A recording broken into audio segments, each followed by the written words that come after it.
여러분 안녕하세요. 우리는 지금 계시록 4장을 공부하고 있습니다.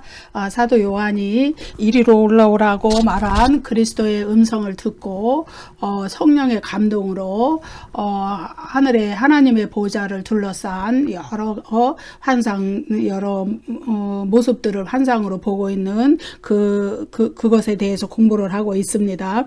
예, 그래서 이제 보좌 앞에 있는 것으로 하나님의 보좌 앞에 어떤 것이 있느냐, 두 가지가 있었는데, 하나는 하나님의 보좌 앞에 7등불 켠 것이 있었다. 예, 그것은 바로 하나님의 성령을 가르치고 하나님의 7영이라고 그랬죠. 7영이라는 것은 성령의 충만함과 완전성을 의미하고, 그것이 하나님의 성령이 하나님의 심판의 도구가 된다는 것을 이렇게 지난 시간에 공부해 보았습니다. 그리고 이번 시간에는 이제 하나님의 보좌 앞에 있는 것이 하나 더 있는데요. 그것이 뭐냐 하면은 4장 6절 전반절 말씀을 읽어보겠습니다. 보좌 앞에 수정과 같은 유리 바다가 있고, 예, 이렇게 나와 있죠. 보좌 앞에 수정과 같은 유리 바다가 있다는 것은 실제적으로 어떤 바다가 하늘에 있는 하나님의 보좌 앞에 있다는 표현이 아니고, 이 표현은 상징적이고 비유적인 표현입니다. 여기에 보면은 요한이 하나님의 보좌 앞에서 유리 바다와 같은 어떤 것을 보았다는 이야기입니다. 예. 근데 여기 이제 개역개정 그 번역에는 유리 바다가 있고 이렇게만 돼 있지만은, 여기에 원문, 헬라어 원문으로 성경을 보면은요, 호스, 달라사, 휘알리네, 호스라는 종속 접속사가 붙어 있어요. 이제 달라사, 휘알리네는 유리 바다거든요. 그런데 이제 호스라는 종속 접속사가 붙어 있는데, 이것을 이제 해석을 안 한 거예요. 개역개정 번역에서. 호스는 뭐냐 하면은 뭐뭐와 같고, 뭐뭐와 같은, 뭐 이런 뜻이죠. 예. 그래서 이것을 다시 헬라어 원문대로 유리바다가 있고라는 헬라어 원문을 다시 해석을 하면은 유리바다 같은 것이 있고, 이렇게 해석이 되는 것이에요. 예, 그래서 실제로 바다가 하나님의 보좌 앞에 있다는 의미가 아니라는 것이죠. 이것은 지규법으로 그런 유리바다 같은 것이 있다, 이렇게 표현을 말한 거죠. 그리고 또 여기 앞에 보면은, 근데 그 유리바다가 무엇과 같다, 또 지규법이 또 나오죠. 어떤 거? 보좌 앞에 수정과 같은 유리바다가 있고, 예, 이렇게 나옵니다. 그래서 그 수정과 같다, 이것도 이제 같다는 말이 이제 영어로 말하면 like예요. like. 호모이아라는 형용사를 쓰고 있어요. 예. 그래서 이것이 말하자면은 수정으로 된 유리바다가 있다, 이런 의미가 아니라 수정과 같은, 또 유리바다 같은 것이 있다, 이런 의미예요. 예. 그래서 실제로 유리바다가 하늘에 존재한다고 하는 것이 아니라, 하나님 앞에 보좌 앞에 있는 것이 사도 요한의 눈에 그 환상에서 보았을 때 마치 유리바다 같이 보인다, 유리바다처럼 보인다, 이렇게 말하고 있는 것이죠. 유리와 수정, 이런 것은요, 아주 맑고 투명한 이미지를 가지고 있죠. 그것은 절대적으로 흠이 없으신 하나님의 초월적인 속성, 거룩하심, 성결하심, 어미하심, 그런 것들을 나타내주는 그런 이미지를 보여주는 것이죠. 그래서 하나님의 그 위엄이 있는 주권, 하나님의 주권, 통치권, 하나님의 장엄한 주권, 이것에 비유할 수 있는, 하나님의 보좌 앞에 그런 것이 있다는 것은요, 주권, 통치권, 이런 것을 의미하죠.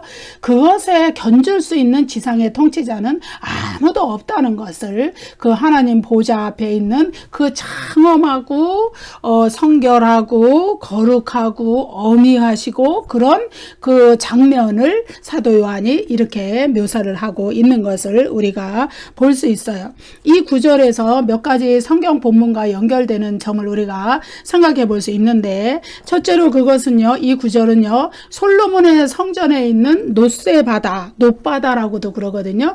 노새 바다를 암시하고, 이것은 제의적 정결의 의미를 나타내요. 여러분, 제의적이라는 것은 하나님께 드리는 희생제사, 속죄제사, 그런 것과 관련된 정결이라는 거 알죠? 그것을 가리킨다는 것이에요. 이 놋새 바다, 놋바다 할 때 이 바다라는 말은요, 놋으로 만든 물탱크라는 말이에요. 오늘날로 말하면 물탱크, 놋새로 만든 물탱크. 그래서 물을 여러분 이스라엘 지역에 굉장히 그 물이 귀한 거 아시죠? 사막지대가 많고 물이 귀하고 그래요. 그래서 물을 저장해 놓는 물탱크예요. 솔로몬의 성전에 놋새 바다가 있었어요. 놋새로 만든 물탱크가 있었어요. 그리고 이제 그 당시에 제사장들이 이동식 물통, 이걸 물두멍이라고 그래요. 물두멍. 예, 구약 성경에 보면 물두멍이라는 얘기가 성전이나 성막과 관련해서 나오거든요.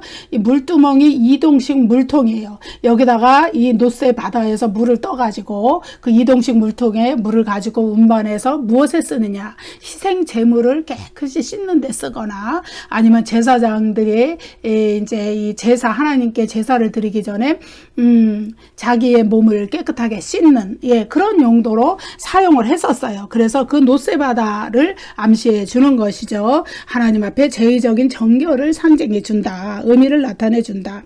둘째로 이 이제 보좌 앞에 수정과 같은 유리바다가 있다는 것은 하나님의 초월적인 그 하나님의 속성, 신으로서의 속성, 신적인 속성, 그것을 나타내주고 반사해주는 거예요. 수정과 같은 유리바다라는 건 하나님의 그 신으로서의 그 어미하시고 그 우리 인간의 말로 형용할 수 없는 그 신적인 속성을 반사해준다는 거예요. 거울이 어떻게 해요? 반사해 주잖아요. 거울의 역할은 유리바다니까 반사해 주는 그런 그 의미가 있다는 것이죠. 그래서 그것은 피조물인 인간이 감히 접근할 수 없는 하나님의 속성, 그것을 반사해서 보여주는 것이다. 우리가 이렇게 알 수 있고요.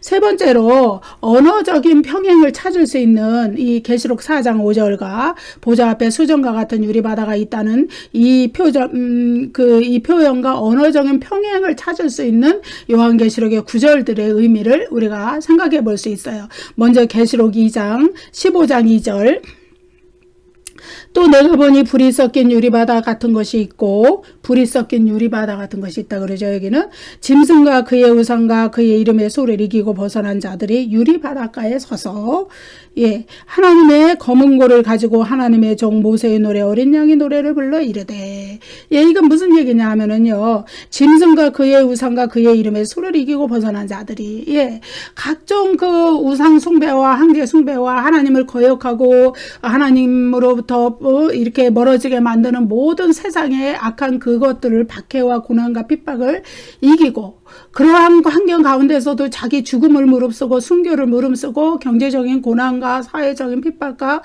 어떤 어려움들을 무릅쓰고 믿음으로 그것을 이겨낸 자들 다시 말해서 짐승의 표를 환난 가운데서도 받지 않고 짐승의 이름의 수를 이기고 666이라는 수를 이기고 거기서 벗어난 자들이 유리 바닷가에 서서 하나님의 검은 고를 가지고 어린 양의 노래를 부른다는 거예요. 근데 그 어린 양의 노래는 모세의 노래, 하나님의 종 모세의 노래라는 거예요. 이거는 무슨 얘기냐 하면은 홍해 바다를 건넜던 경험과 연관을 시키는 거예요. 이스라엘 백성들이 어떻게 됐었나요? 애굽에서 종살이 할 때 하나님께서 그 종살이로부터 모세를 통해서 인도하여 내셨죠. 광야길로 접어서 10가지 재앙을 다 이렇게 넘어서고 그리고서 광야길로 들어섰을 때 그 애굽의 사람들이 어땠어요? 애굽의 바로 왕과 애굽 군대가 추격해 들어왔잖아요. 10가지 재앙을 다 맛보고서도 아직 혼이 덜 났는지 마음이 또 변심을 해가지고 광야로 이스라엘 백성이 들어가자마자 추격해 왔어요. 그 병거를 타고 막 탁탁탁탁 그 쫓아오는 그 수많은 군대를 볼 때 이스라엘 사람들의 마음이 막 녹아내렸어요. 정말로 그 자리에서 모세를 원망하고 막 하나님을 원망하고 막 그랬어요. 그렇지만은 하나님께서 그 가운데 서서 홍해의 길을 쫙 내셔가지고 이스라엘 사람들은 건너게 하시고 그 사람들은 물에 수장돼서 애굽 사람들은 물에 수장돼서 죽게 하시는 그런 역사를, 기적의 역사를 일으키셨잖아요. 마찬가지로 이 세상의 고난 가운데서 환난 가운데서 하나님의 자녀들이 그 처해 있지만은 그러나 그 가운데서 인간은 때로는 인내하는 믿음이 부족해서 또 실족도 하고 시험에도 들고 하나님을 때로는 원망하고 그럴지라도 하나님은 그들을 끝까지 보호하시고 끝까지 그들을 챙기셔서 홍해 바다를 건너게 하신 것처럼 그 환난의 늪을 빠져나와서 결국은 구원받은 자녀로서 승리하게 하신다는 거예요. 그러한 자들이 유리바닷가에 서서 하나님이 자기들을 구원해 주신 거, 어린 양이 십자가의 고난으로서 자기를 구원해 주신 거, 마치 모세와 이스라엘 백성들을 홍해를 통해서 구원해 주셨듯이 그런 구원의 노래를 찬양한다는 거예요. 이때 유리바닷가라는 거는 모든 환난을 이기고 벗어나서 그들이 검은 고를 가지고 서서 하나님을 찬양하는 노래를 부르는 그런 유리바닷가인 거예요. 그것이 하나님의 보좌 앞에 마치 그러한 모양이 쫙 펼쳐져 있다는 것을 사도 요한은 얘기하죠. 또 하나 이제 평행 구절이 나타나는 것이 22장 1절 2절이에요. 또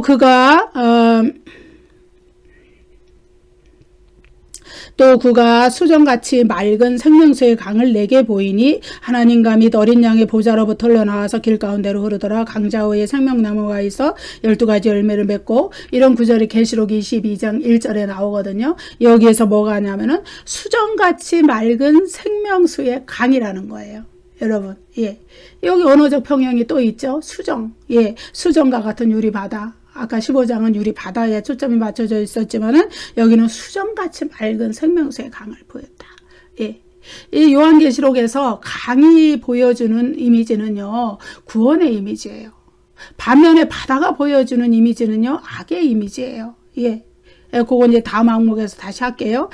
그래서 수정같이 맑은 생명수의 강을 하나님과 및 어린 양의 보좌로부터 그 생명수의 강이 흘러나와서 새 예루살렘 구원받아서 완전히 악의 세력과 결별하고 하나님의 임재 속에 영원히 거하는 새하늘과 새 땅에 들어간 하나님의 백성들에게 생명수의 강이 흘러내린다는 거예요.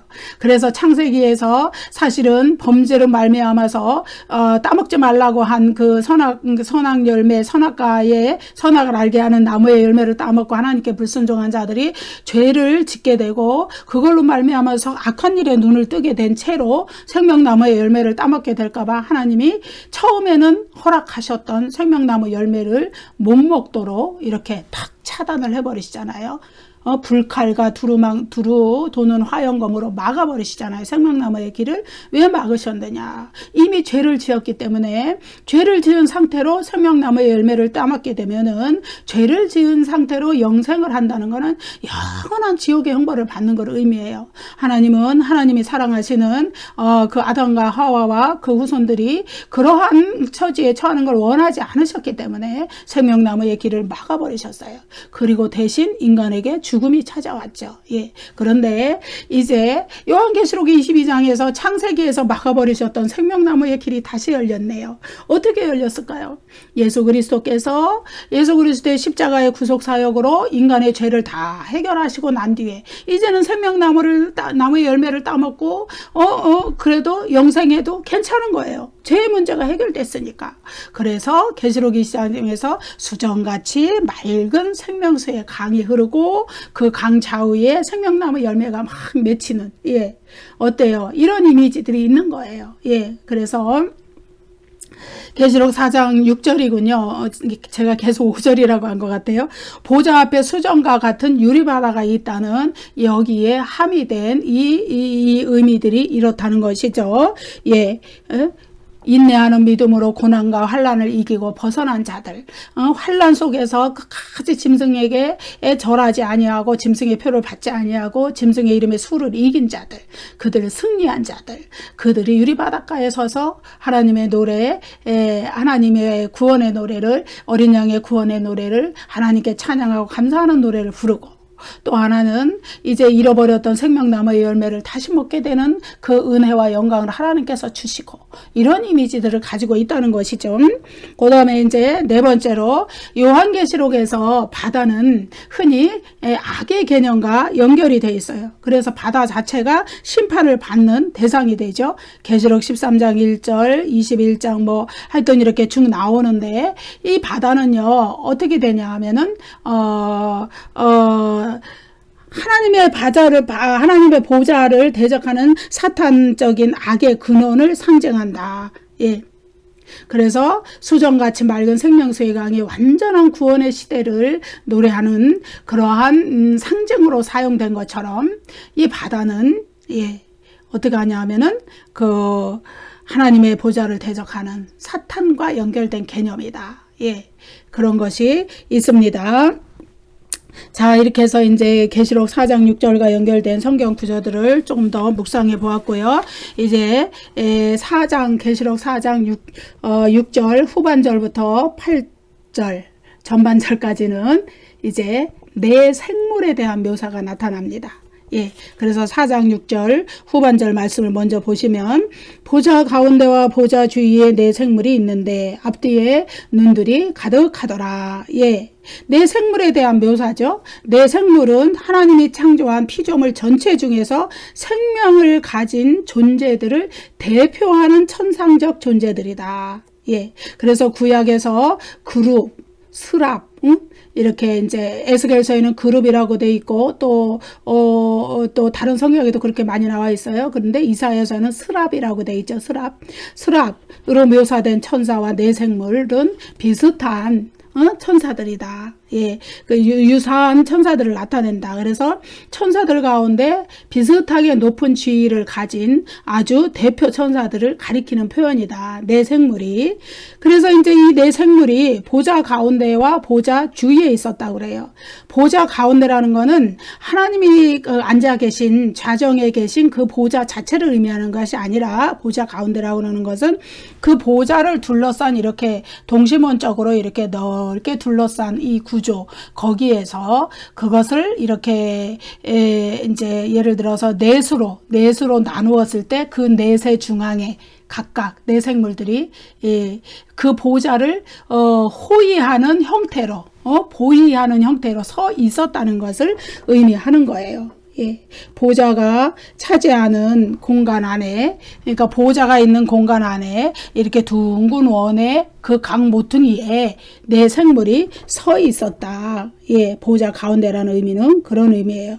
그리고 보좌 주위에, 보좌와 아주 가까이에서 보좌를 둘러싸고 있었다. 그래서 보좌에 앉으신 하나님의 수행원의 역할을 내 생물이 수행하고 있었다.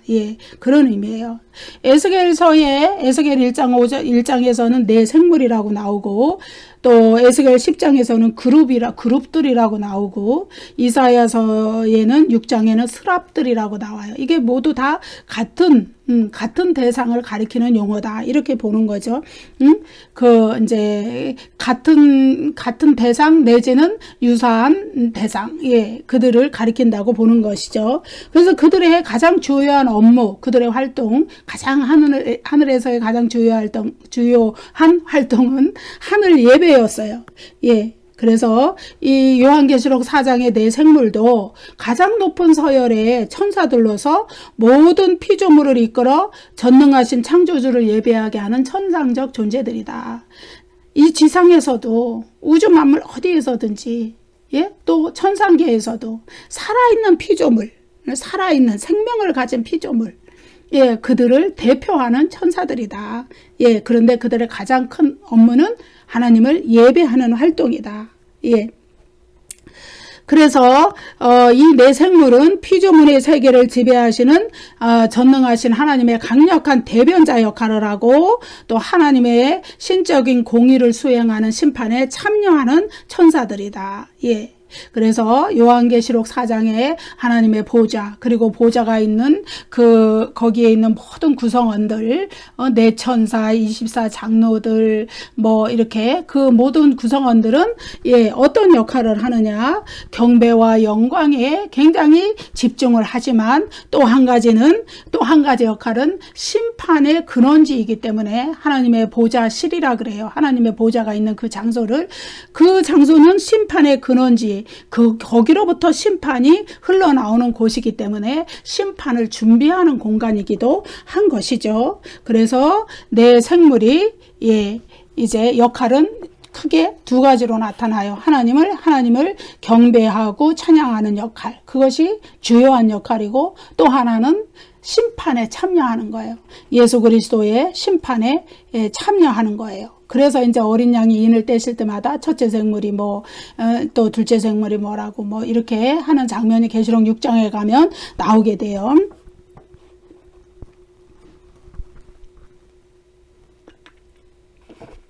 앞뒤에 눈들이 가득하더라. 이 말씀은요, 눈이라는 거는요, 보고 아는 것이잖아요. 이것은 하나님의 전지하신 능력을 나타내요. 그래서 하나님의 전지하신 능력을 보여주는 하나님의 일꾼들이라는 것을 의미하는 거예요. 그래서 전지라는 거는 통찰력으로 다 보고 아신다는 의미죠. 아신다는 의미예요. 그런데 능은 능력이라는 것이고요. 지는 아시는 것을 이야기해요. 그래서 전지하신 하나님의 눈이 피조물을 감찰해서 다 아시는 것처럼 내 생물도 그들의 눈으로 끊임없이 불침번을 쓰고 탁월한 통찰력을 가지고 피조물의 모든 사정을 살펴서 안다는 거예요. 하나님의 대행자로서 하나님의 그 전지하신 능력을 행사하는데 그 일꾼들로서 그들이 일을 한다는 거예요. 그래서 이 세상에서 일어나는 모든 일들이 하나님의 전지하신 눈에서 피할 수 없듯이 내 생물의 눈에서도 벗어날 수가 없다는 것을 의미하죠. 그래서 앞뒤에 눈들이 가득하다. 눈이 많다는 거예요. 내 생물에게. 그리고 내 생물은 어린 양의 종으로 또 이해가 되는데, 왜냐하면은 이제 계시록 5장에 가면은 이제 구속주 어린 양이 드디어 등장하시는데, 하나님과 창조주 하나님, 그리고 구속주 어린 양 예수 그리스도는 두 분이 공동으로 세상을 우주 만물을 통치하시기도 하지만 공동으로 우주 만물에 심판할 것을 심판하시는 심판권을 지니신 하나님이세요. 성부 하나님, 성자 하나님.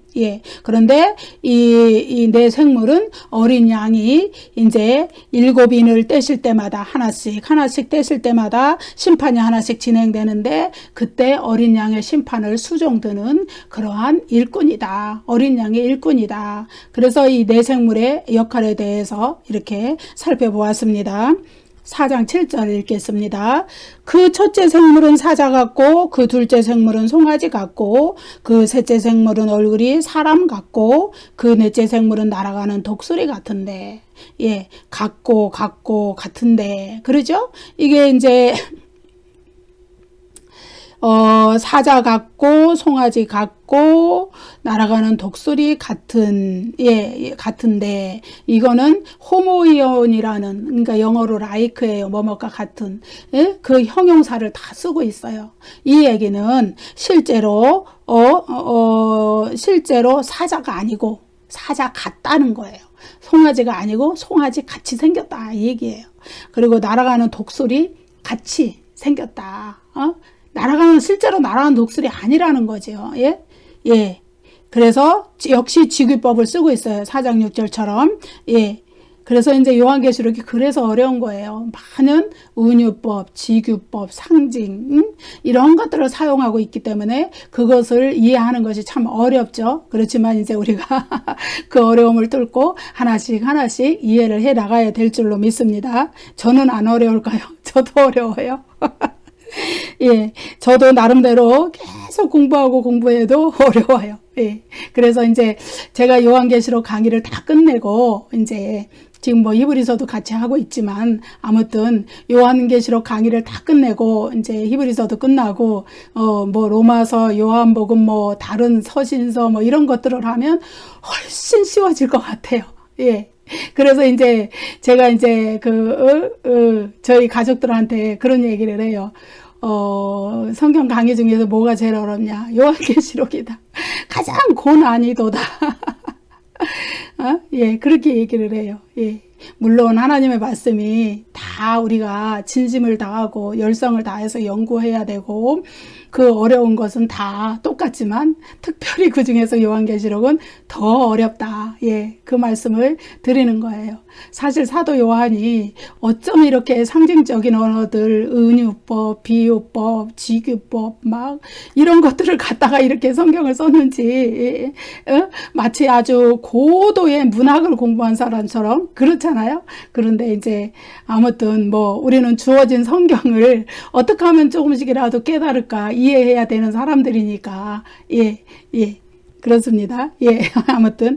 그리고 또, 사람, 얼굴이 사람 같고, 여기에서는 호스라는 종속 접속사를 썼는데, 이것도 역시 또 라이크라는 뜻을 가지고 있어요. 에즈나 라이크, 뭐뭐 같은, 이런 의미를 가지고 있어요. 그래서 내 생물의 모양이 마치 이렇게 생겼다.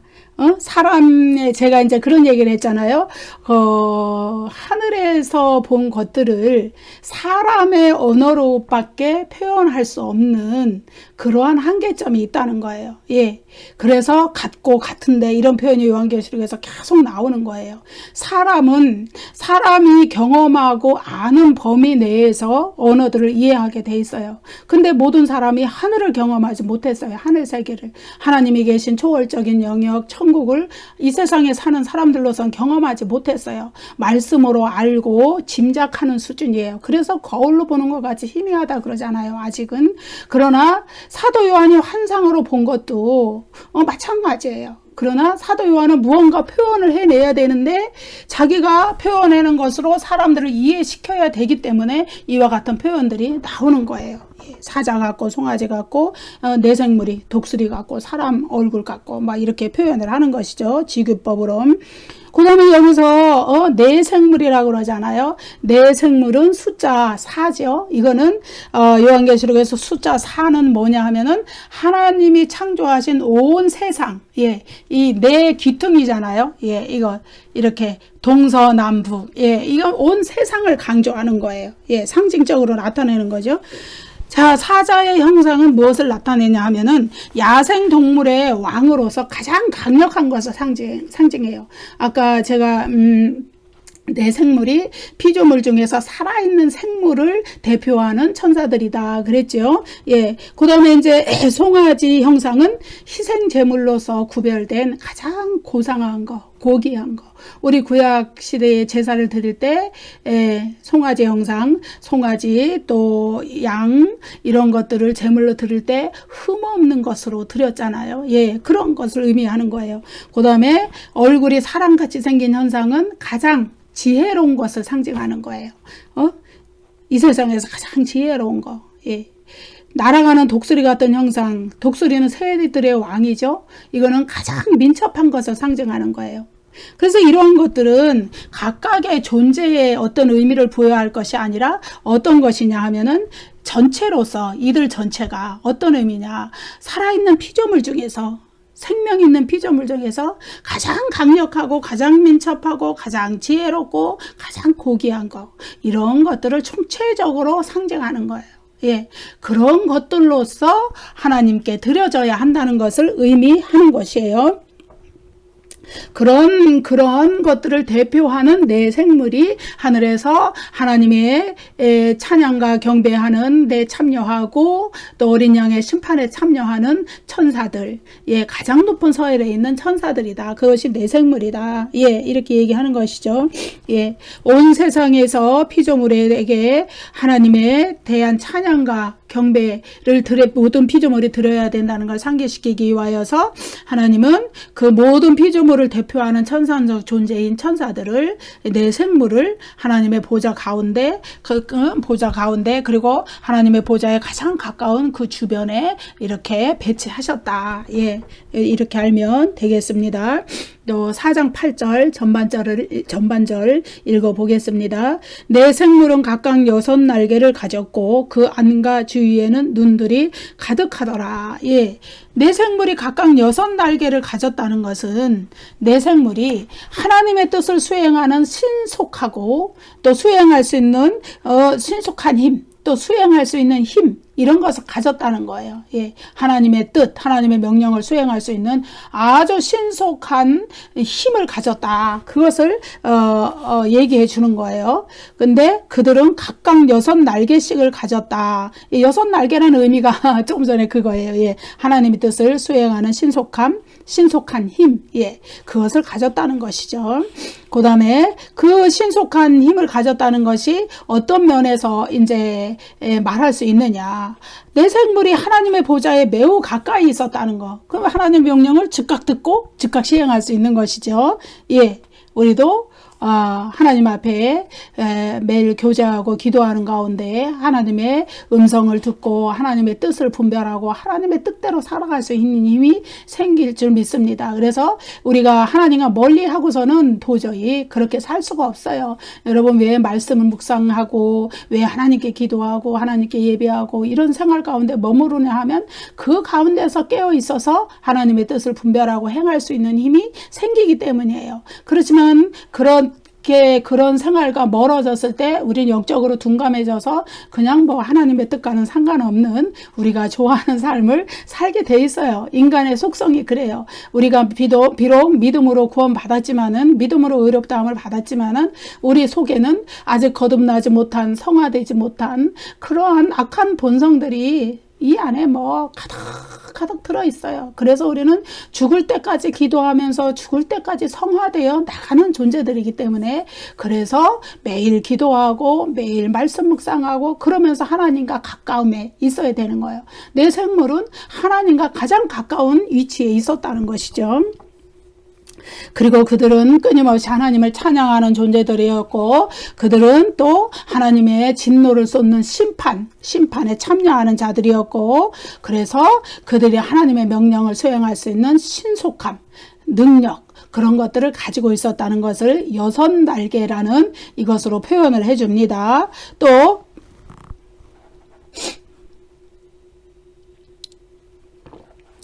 실제로 보면은 그들이 하나님의 심판에, 그리스도의 심판에 참여한다는 장면이 계시록 6장에서 두 구절만 제가 읽어드릴게요. 내가 봄에 6장 1절, 내가 봄에 어린 양이 7인 중에 하나를 떼시는데 그때에 내가 들으니 내 생물 중에 하나가 우레소리같이 말하되 오라 하기로. 예, 어린 양이 7인 중에 하나를, 첫째 인을 딱 떼시니까 내 생물 중에 하나가 우레소리같이 오라, 이렇게 명령을 바라신단 말이죠. 그 다음에 이제 6장 3절, 둘째 인을 떼실 때에 내가 들으니 둘째 생물이 말하되 오라 하니. 예, 이렇게 하나님의 심판에 동역자가 된다는 거예요, 내 생물이.